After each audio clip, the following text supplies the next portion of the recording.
He walked up to my front gate like he owned the place, and told me I'd need to vacate my own ranch, because he was throwing a party. Before we dive in, hit that subscribe button for more real-life HOA drama, crazy entitlement stories, and justice served cold. It started on a blazing Saturday afternoon, the kind where the sun scorches the gravel, the air smells like pine, and you can hear nothing but birdsong and distant waves lapping against the dock. I had just settled onto my porch at the lake ranch, cold lemonade in hand, boots kicked off, finally soaking in the silence after a brutal week of late-night shifts and city noise.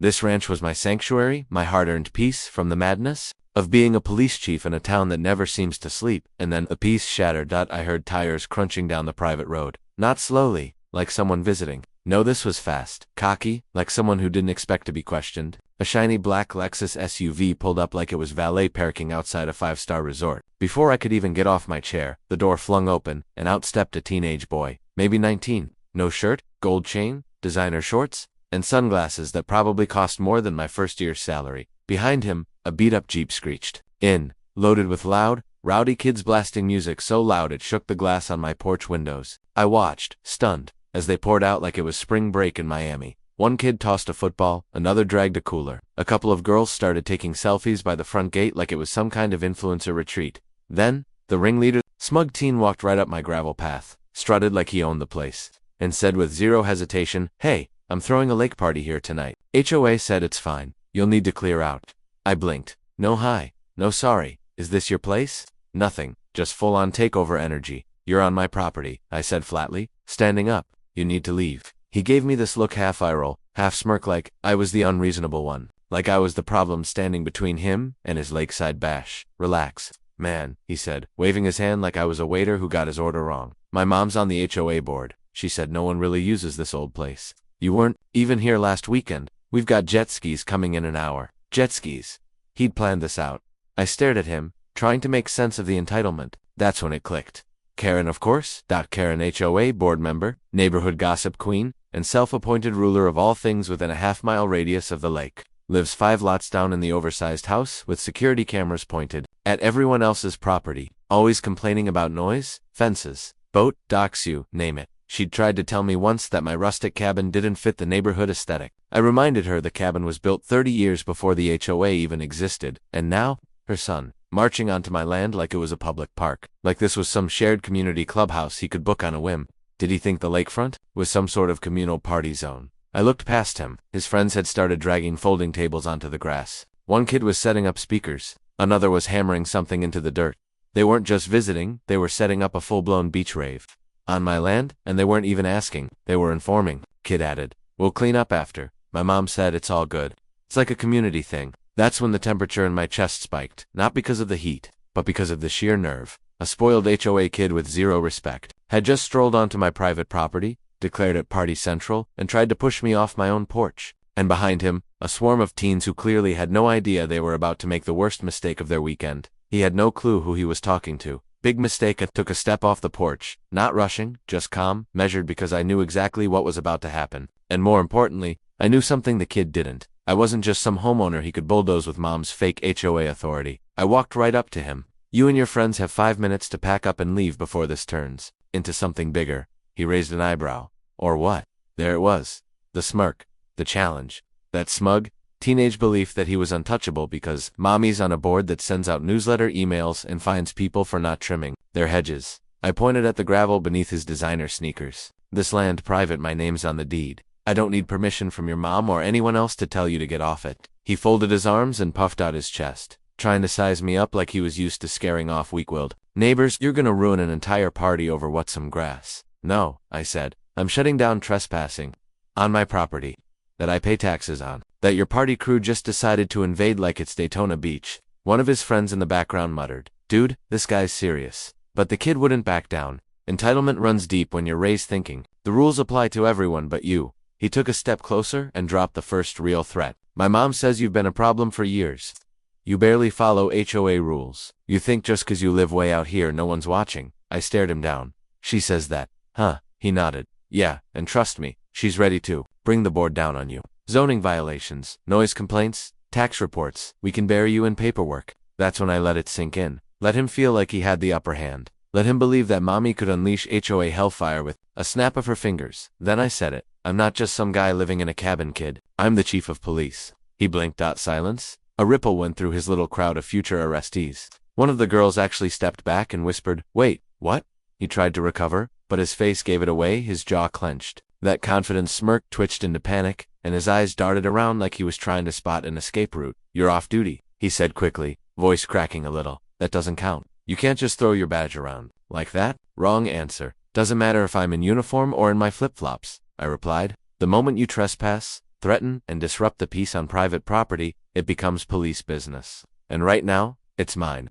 He looked around. His friends were suddenly a lot less enthusiastic about setting up speakers. One guy quietly slid a case of beers back into the Jeep. Another dropped a folding chair and pretended to tie his shoe. "Don't make this worse for yourself," I added. "I'm giving you a chance to walk away clean. 5 minutes? That's it." And right then, just as he looked like he might finally fold, I heard the worst possible sound. Tires screeching. Mercedes Karen had arrived. The silver car jerked to a halt at the end of the drive, barely missing my mailbox. Out came the queen of suburban power, trip seals clacking on the gravel, her massive handbag swinging, face already flushed with rage.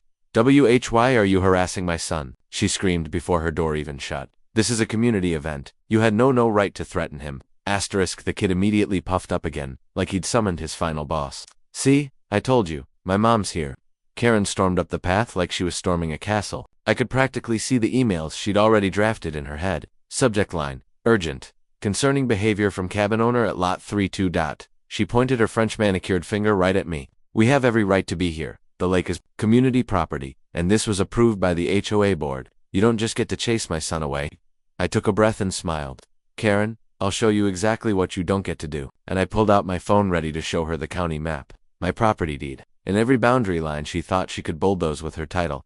She had no idea the storm she just stepped into. Karen was a force of entitlement wrapped in designer sunglasses and wrapped even tighter in her own sense of power. She marched up my gravel path like she owned not just the street, but the entire lake. Her heels dug into the dirt with every furious step, handbag swinging like a gavel ready to hand down judgment. Behind her, the Lexus still hummed, parked sideways like it was blocking a crime scene, and her son, now emboldened again, smirked like his lawyer had just arrived. She didn't start with a hello. She didn't ask a single question. She went straight into attack mode. "Why are you harassing my son?" she barked, her voice loud enough to make the trees flinch. "This is a community space. The HOA approved this gathering, and you're overstepping your bounds, chief or not." There it was. She knew who I was, and she didn't care. In her mind, she was the real authority here, not the law, not the county, not the land deeds, just Karen and her sacred HOA position. I didn't flinch. I simply pulled up the county's parcel map on my phone. It was already bookmarked because this wasn't the first time Karen had tried to test the boundaries literally and figuratively. "This," I said calmly, holding the screen up for her, "is the property line. My deed covers the cabin, the trail, and every inch from the porch to the lake, including the dock. What you and your son are doing is trespassing." She leaned in to squint, then immediately waved her hand, like facts were just inconvenient. "That map is outdated. The HOA manages shared access to the lakefront. That was made clear in the last board meeting. We've always used this land for events." I crossed my arms, unimpressed. "Show me the paperwork. Show me any document that overrides a legal deed recorded by the county." Karen's voice pitched up an octave. "Don't you take that tone with me. You think being a police chief gives you special rights. You don't scare me. This is harassment. We've had enough of your attitude in this neighborhood." And there it was, her real problem. It had nothing to do with parties, lakes, or teenage summer celebrations. This was about control. I wasn't some retiree she could intimidate with fine print and passive-aggressive emails. I didn't show up at HOA meetings to be bullied into conformity. I lived quietly, minded my own business, and didn't play her games. And that drove her insane. Her son stepped forward now, puffed up again with her back up. "We're not leaving. My mom said we're good." "Let me be very clear," I said, locking eyes with both of them. "This isn't about board meetings or community events. This is about trespassing. You're on private property without permission. You brought alcohol, underage guests, and are actively disturbing the peace. This isn't some friendly misunderstanding. It's a legal issue." Karen's face turned bright red. "You're abusing your power. This is personal." "No," I said coolly. "You made it personal. I'm giving you a chance to make it go away." Her jaw clenched. Her eyes flicked toward the crowd of now quiet teens who were slowly realizing their party was over before it started. A few of them were already packing up coolers. One girl whispered something to her friend, pointed at me, and they both quietly walked back toward the Jeep. Karen, to her credit, didn't retreat so easily. "I'm calling the HOA president, and a lawyer, and the mayor if I have to." You'll regret this. I gave her a tight, polite smile. Tell them to bring a copy of the property deed when they come. She let out a frustrated noise that was half growl, half disbelief. Then she stormed off toward her car, dialing someone furiously. On speakerphone as she walked, her son trailed behind her reluctantly, clearly torn between doubling down or cutting his losses. I watched them go, still calm, still silent, because I knew what was coming next. They thought I was bluffing. They thought I'd back down once things got loud, but this wasn't a neighborhood meeting. This was my land, and they were messing with the wrong man. They didn't leave, despite being shown the property lines, despite being told twice that they were trespassing. Karen and her son dug their heels in. It was like entitlement made them immune to consequences. Karen had stormed back to her Mercedes and was furiously calling every name in her contact list, probably expecting someone in local government to swoop in and defend her right to my land. Meanwhile, her son, still surrounded by a crowd of confused and embarrassed teenagers, decided he wasn't going anywhere.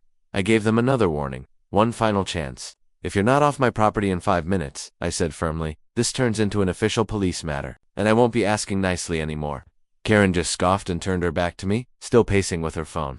Her son shouted to one of his friends, "Go ahead and call the others, we're still on. This guy's just bluffing." Bluffing, that was the word that flipped the switch. He truly believed this was all talk, that my badge only mattered when I wore the uniform, that being off duty stripped me of all authority, that being a homeowner meant I had to play nice, while he and his drunk friends trashed my land for a clout-chasing party. I walked up to the edge of my porch, pulled out my phone, and called the county sheriff directly. No 911, no dispatcher. Just a quiet, professional call to someone I knew and trusted. "Hey, got a situation out at my ranch?" I said. "Underage party trying to set up, trespassing, refusal to leave. Think I'll need a couple of units to help move them along." The sheriff didn't ask for details. He just said, "Be there in 10. That's when things started to shift. The teens were watching me now, not with cocky grins, but with wide eyes. One of them whispered, "Wait, is he serious?" Another one quickly shut the cooler and grabbed her purse. A few kids who had started wandering toward the lake turned back toward their vehicles like the air had suddenly turned cold. But Karen and her son, still in denial, she turned toward me again and shouted, "You're calling the cops on children. This is outrageous." "Not children," I said. "Criminal trespassers." That one hit her like a slap. She started shouting louder, clearly trying to scare me off with noise. "You'll regret this. You'll be all over the HOA newsletter. I'm going to file complaints. Call the press. This is abuse of power." I didn't respond. I didn't need to, because moments later we all heard the sound she wasn't expecting. 2 sheriff cruisers rolling down the gravel path, slow and steady. Their lights weren't flashing, but the message was clear. This was real now. This wasn't a neighborly argument. This was official. As the cruisers pulled up, a hush fell over the entire scene. Music cut off, phones went into pockets. One guy tried to act casual as he slid a bottle of vodka behind his leg. Another teen whispered, "Dude, is this going on our record?" Karen looked absolutely stunned. "You actually called them?" "Yes," I said calmly, "because I gave you every chance to leave peacefully." The deputies stepped out and approached with quiet professionalism, not needing to be told who the problem was. They knew me. They knew this property. And they knew I didn't call unless I had good reason. Karen launched into her usual rant about HOA rights and community property, but the deputy didn't even flinch. He simply asked for her name, her ID, and whether she had permission from the property owner to be here. "She thinks she's the property owner," I added, arms crossed. "But I have the deed in my office, if you need it." Her son tried to step in again, still playing tough. "You can't arrest me, we didn't even start the party yet." That earned a look from the second deputy.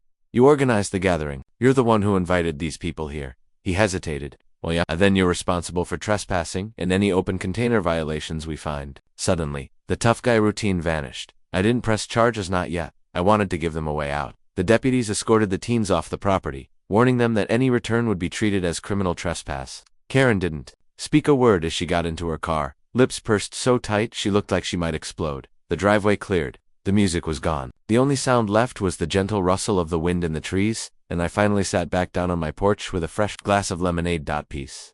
For now, the party never happened. The music, the jet skis, the influencers, and gone before sunset. And for the first time in hours, my ranch was quiet again. You'd think that would be the end of it, but when you're dealing with someone like Karen, there's always a round 2. The very next morning, I found a folded piece of paper stuffed in my mailbox. No envelope, no return address. Just one of those passive-aggressive HOA notices printed on official letterhead. Concerning incident involving lot number 32, it read, "Possible breach of community cooperation standards." It didn't accuse me directly, it was smarter than that. But it hinted that my behavior had been disruptive to neighborhood unity and may warrant further review by the board. Classic Karen. Get caught trespassing on someone's property, throw a tantrum, and then try to play the victim. She couldn't win with facts, so she shifted the battlefield to politics, hoping the HOA board would do what the law couldn't. But here's the thing. When you're the chief of police and a longtime property owner, people tend to respect boundaries, legal and personal. I didn't have to say a word. The board president, a quiet retired judge who's lived 2 doors down from me for years, called that afternoon. I read the incident report from the deputies. He said, "And the property deed. You were well within your rights." He didn't say it outright, but I could tell Karen had tried to stir up drama, and it had backfired. Badly. By the following week, I received another notice, but this one was from the HOA board itself, and it was far less smug. They had conducted a review and determined that Karen's event had not been formally approved, that her actions and her son's conduct had violated 3 separate bylaws, and that disciplinary measures were being considered. Her son had so confidently tried to commandeer my land for a party was now banned from all official HOA events for the next 12 months. No parties, no lake access, no clubhouse privileges. Poetic justice served cold. But it gets better. A month later, during the next HOA meeting, Karen tried to propose a new rule, something about shared lakefront access zones. She claimed it would help build a sense of community, but no one backed her, not even her usual allies. One member bluntly asked if the proposal was just another way to justify taking over my property. The motion didn't even make it to a vote. Karen hasn't spoken to me since.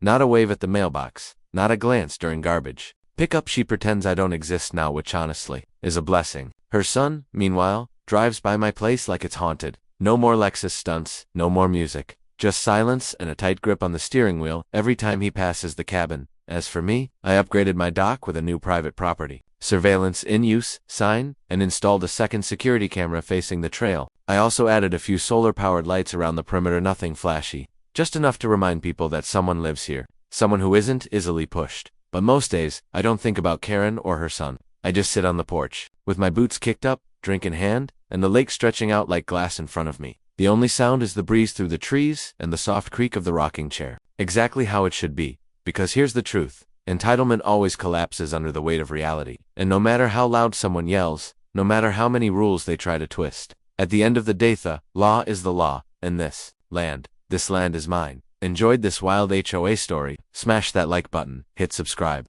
and let us know in the comments, what would you have done if Karen's son tried to hijack your lake ranch? Until next time, stay safe, stand firm, and protect what's yours.